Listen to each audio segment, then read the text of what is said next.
আজকে হলো উইকেন্ড আর নতুন বাড়ি থেকে দোসার দোকানটা একটু দূরে হওয়া সত্ত্বেও আমরা ট্রাই করি যে অন্তত অল্টারনেট উইকেট যেতে। আমার তো প্লেন দোসা খেতে খুবই ভালো লাগে, আলুটা নিলেও আমি তো বলি প্লেটের সাইডে দিতে, ওটার ভেতরে দিয়ে যেন একদম সগি না করে দেয় দোসাটাকে।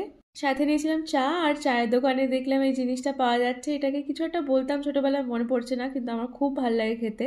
ফিরে আসার পর মাসিও কাজ করতে চলে এসেছিল, সব ঘরটা পরিষ্কার করে দিয়ে গেল, আর তারপর আমরা গেছিলাম ব্যাডমিন্টন খেলতে। এই ব্যাডমিন্টন কোর্টটা না বেসমেন্টে, মানে পার্কিং লটে। তো আমরা অনেকদিন জানতামই না যে এখানে ব্যাডমিন্টন কোর্ট আছে, আর আমি সবার কাছে খুব দুঃখ করতাম যে সোসাইটিটা ভালো কিন্তু ব্যাডমিন্টন কোর্ট এখানে নেই। খেলে ঠেলে এসে একটু রেস্ট করে তারপর আবার বেরিয়েছিলাম বাজার করতে। আর এই মাছের দোকানে দেখো কি না নেই, একটা ছোট্ট শার্ক অব্দি নিয়ে চলে এসছে।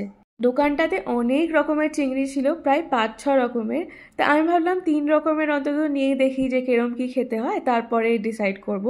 আর আমাদের সোসাইটির সামনে এই ডাবওয়ালাটা বসে, তাই যখনই বেরোই ডাব না নিয়ে তো আমি ফিরি না। তার সাথেই কিছু ছাতু মশলা ফসলা শেষ হয়ে গেছিলো, সেইগুলোও শপিং করে এনেছিলাম। ঘি আর চিনির গন্ধটা আমার খুব ভাল লাগে, আর এটা একদম ঘি ছিল না। এরপর দুপুরে অর্ডার করেছিলাম বিরিয়ানি আর কাবাব। এটা বাঙালি বিরিয়ানি না, তাই একটু স্পাইসি হয়, বাট প্রচণ্ড ফ্লেভারফুল হয়। আমার পার্সোনালি খুবই ভাল লাগে এটা খেতে। বিকেলে তো ভেবেছিলাম বেরোবো, কিন্তু রোদের মধ্যে এরকম বৃষ্টি হওয়া শুরু হয়ে গেল, মানে যাকে বলে একদম শিয়ালের বিয়ে।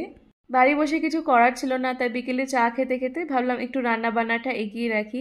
কালকের জন্য এই কচু চিংড়িটা বানিয়েছি। বিকেলেই মনে হয় আমার সবচেয়ে বেশি খিদে পেয়ে যায়, একটু টুকটাক খেতেই হয়। রাতের জন্য বানিয়েছিলাম ডিমের ভুর্জি আর রুটি। আর এবার দেখা হবে তোমাদের সাথে নেক্সট ভিডিওতে।